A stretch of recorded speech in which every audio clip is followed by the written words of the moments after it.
Good morning, Fort McMurray, with Buffalo and the rest of the world. You've tuned in to the Mac City Morning Show. I am your host, Elliot Pierre, and we're going to start today's episode off the same way we start every episode off, with a moment of gratitude. I know you could be doing a million other things with your time, and the fact that you spend it with us truly does mean the world to me, so thank you. On that note, Tanner, hit the intro.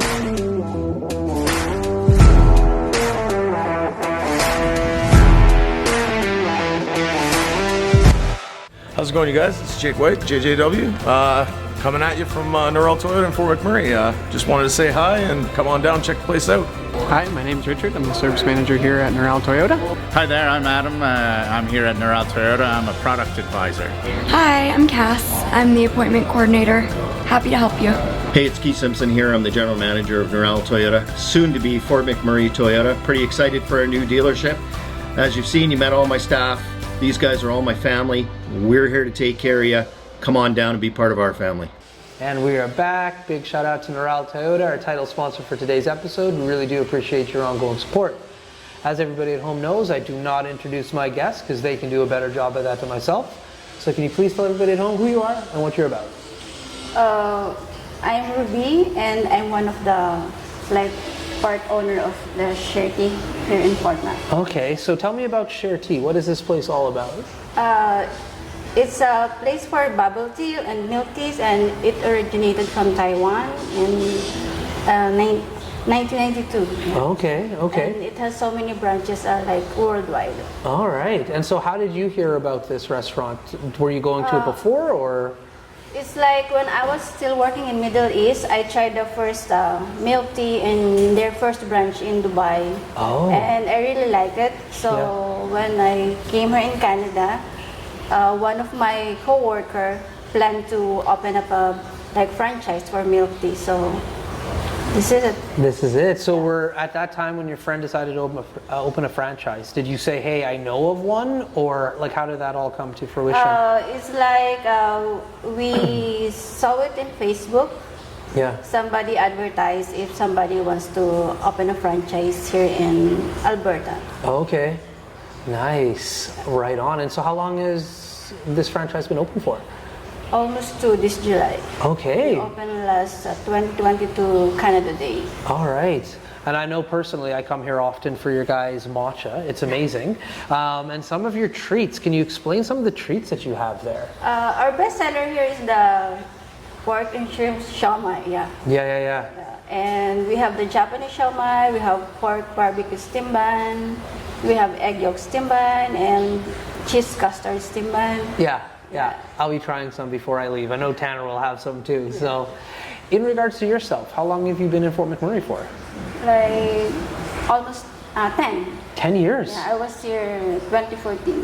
Okay. So did you immigrate directly to Fort McMurray, or were you somewhere before? We came directly from Middle East. We're direct hire. Okay. And so who did you, when you came here, you came for work, I'm assuming? Yeah. Where were you working when you first came here? I'm working before in restaurants, like in Subway and Starbucks, also in the airport. It belongs to restaurants before. Yeah. And so you came from the Middle East to here? Yeah. What part of the Middle East? Dubai. And so are you from Dubai? No, Philippines. Philippines. Okay, that's what I was thinking. I was just like, all right. So you're adventurous. You don't mind traveling then. Okay. And so when you first came to Fort McMurray, very different from the Philippines, very different from Dubai. Yeah. What was it like when you first got here? It's like a culture shock because compared to Dubai, it's really it's really developed. So many malls, buildings are really huge.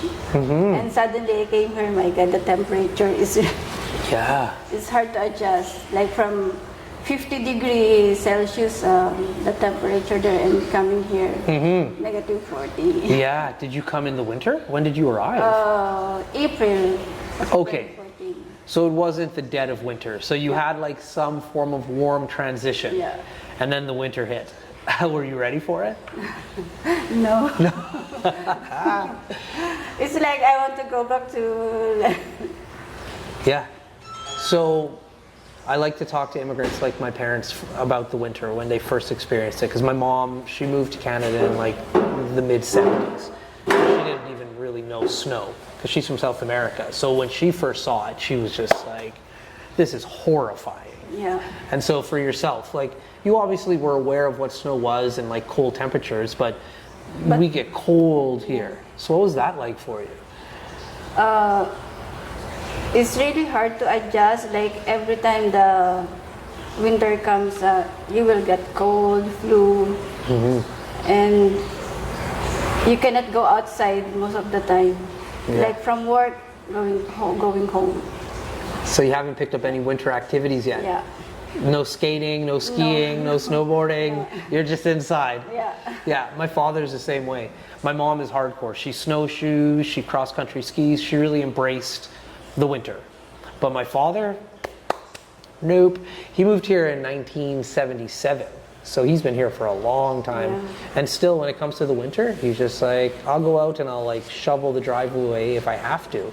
But other from that, he's just like, no, I don't want to deal with the winter And whatsoever. it's like the winter here every year. It's getting worse. Yeah, it's something you don't get used to. That's why you need to embrace it. Like the ski hill, I love the ski hill here. I grew up here, and so I'm a winter baby.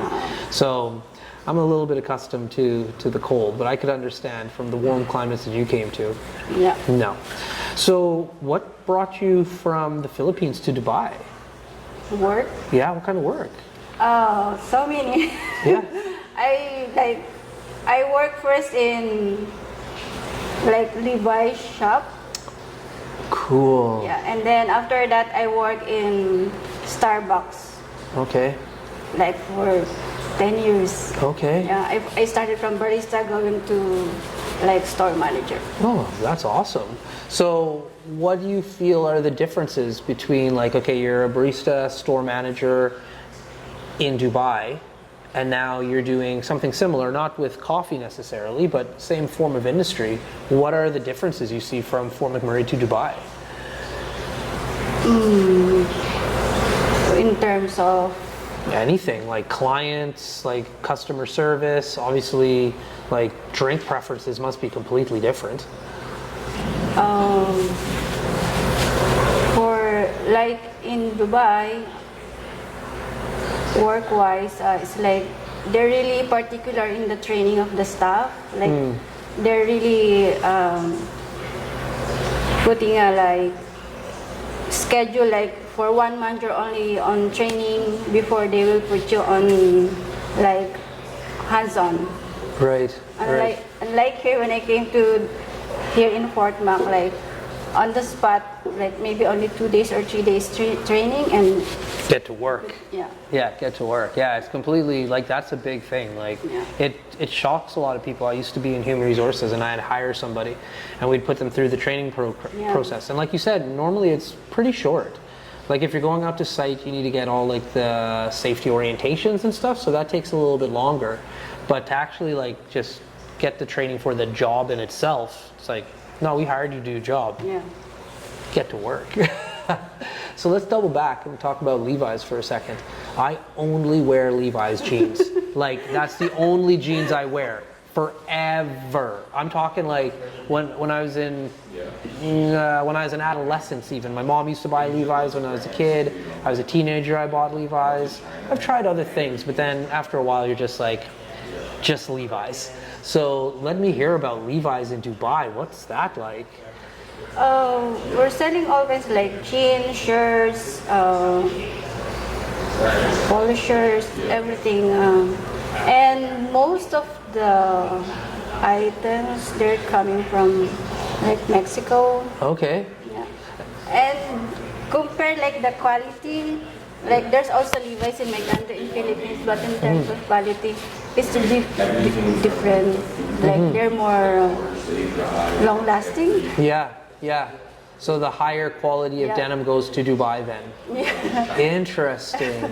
Yeah, because like dependent on the brand of, because there's different categories, right? Yeah. Like I've bought Levi jeans that last forever, and then sometimes you see a sale and you're like, oh, and then you buy it, and then when you look at it, you're like, oh man, this is Yeah. not made the same. So Levi's is popular in Dubai as well, then. Yeah. That's sweet. So it's a global brand. Yeah. That's wild. And let's go into Starbucks for a little bit too. I've never tried coffee. I've never tried a coffee a day in my life. Like, everybody at home is sick of hearing that, but it is the truth. Like, over in Dubai, do they consume coffee like we do here in Canada? I think more than, Really? yeah. What's that like? Like for Starbucks, in Middle East, it only belongs to one franchisee, or I don't know how I call it. It belongs to Al Shaya, and Yeah. like how many branches he has. Like in Dubai, every mall has Starbucks. And it's one guy, Yeah, or like in an organization, I guess. yeah. Yeah. He's from. Is it Kuwait? Okay. Larson, Al Shaya is from Kuwait, right? Sorry? Al Shaya, he's from Kuwait. Yeah, he's Yeah, Korean. Kuwaiti. Okay. Yeah, he owns. He's a big brand, yeah. big franchiser. Yeah. He owns Starbucks in whole Middle East. That's wild. Other people or company can open Starbucks. So Wow. That was like when I did human resources for a company here in Fort McMurray called Toll Corp. And this is back in like the early 2000s. But they owned the licenses in Fort McMurray for Wendy's and Tim Hortons.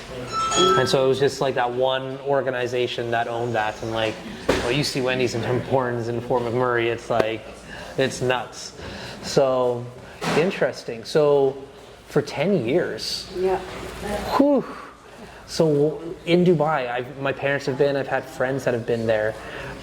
Everybody I've spoken to has been there for vacation, but you lived there for 10 years. What's it like actually like living in that city? Before, in Dubai, it's like tax free, Yeah.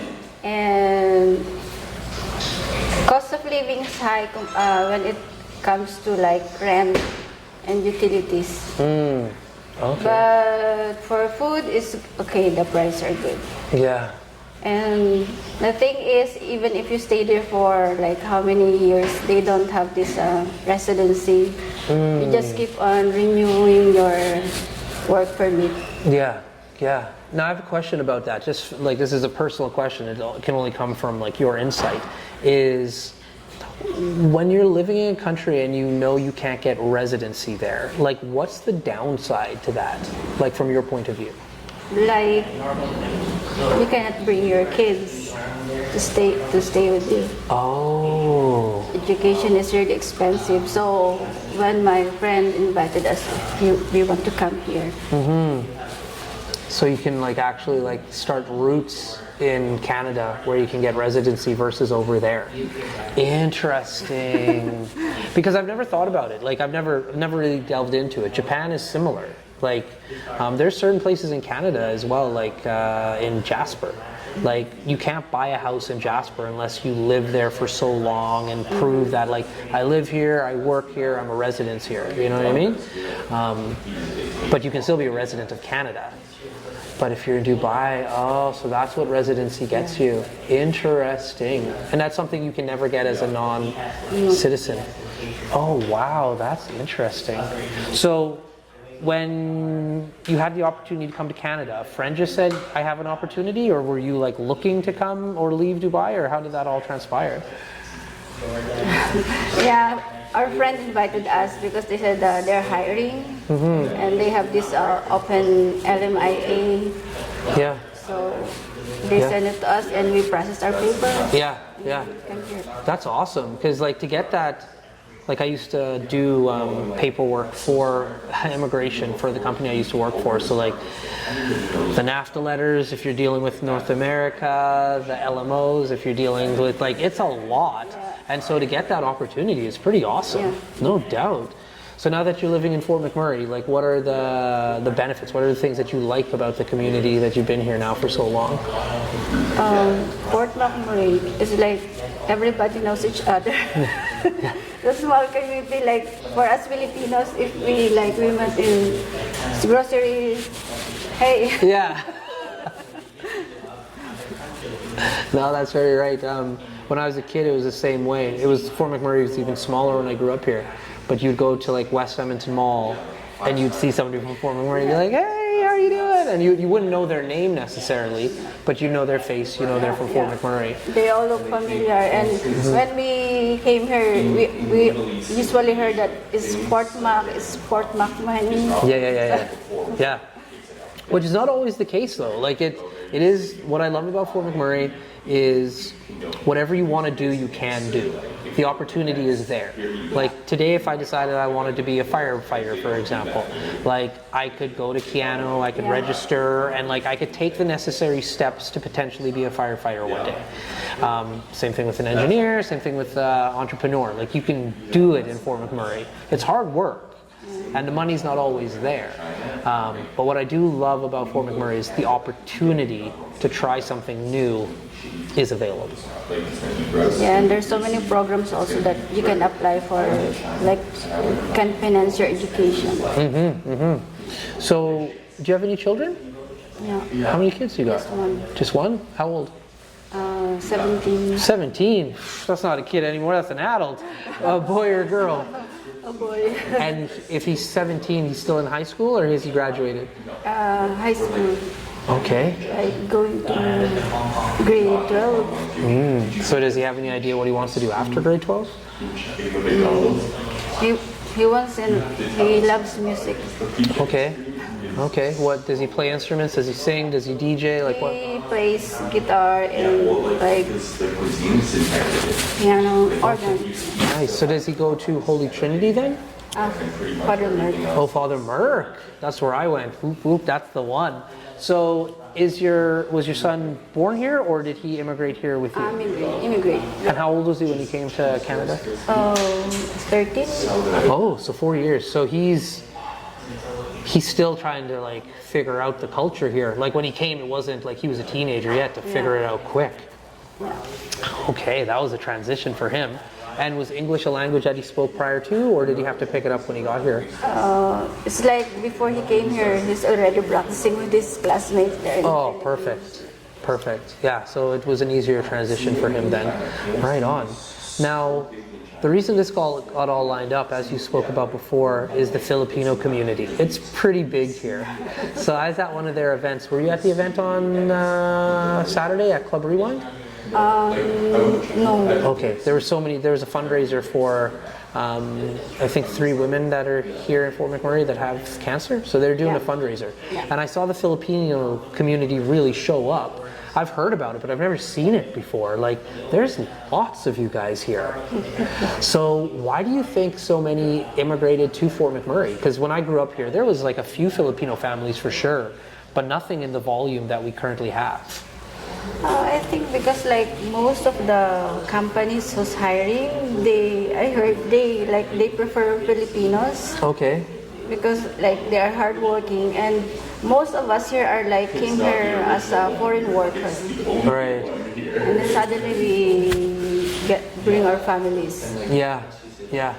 So when you came here as a foreign worker, what's the process after you arrive to actually like become a resident, get citizenship? Like, what is it a long process to achieve? Yeah, like from having a work permit to residency, permanent residency, it's really a long process. Yeah. Like for some of my friends, it took them like 5 years before they get their PR. Yeah. Luckily for me, because I did it like I applied for express entry and I did it by myself. Yeah. So it was like almost 2 years. Okay. I got my PR, but some of them who go through process by agency, and it's costly also. Yeah. Lots of money. It's not a cheap endeavor by any stretch of the imagination. Now, in regards to this restaurant, what do you think is your favorite dish to eat?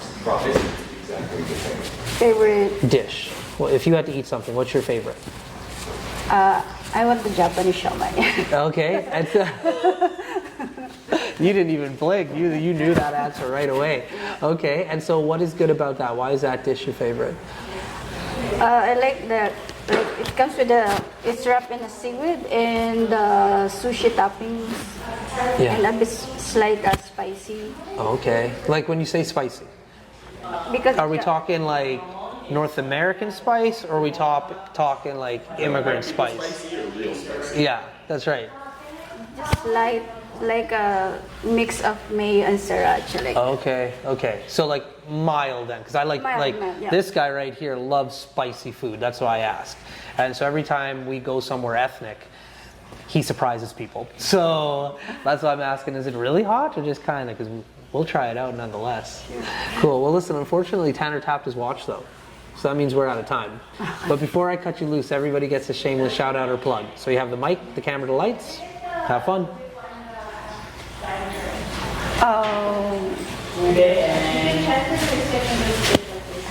you can try to visit us here in Sherry, and you can have the best bubble tea in town. There we go. Awesome. Well, Fort McMurray, Wood Buffalo, the rest of the world, that's been another episode of the Mac City Morning Show. From the bottom of my heart, thank you very much for tuning in. Big shout out to our title sponsor, Noral Toyota, as well as Carrie from Patchouli Rose and the beautiful people at Coldwell Banker. Hope everybody's having a great day, and we'll see you tomorrow. Peace. Hi everyone, it's Carrie with Patchouli Rose here at Thickwood Barbershop.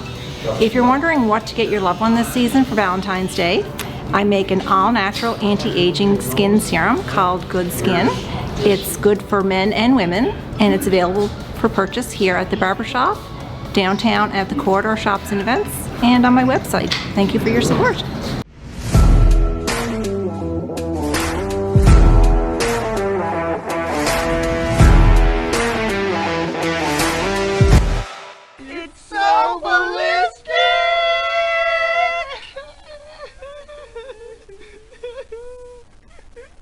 Talk about quenching your ugly thirst.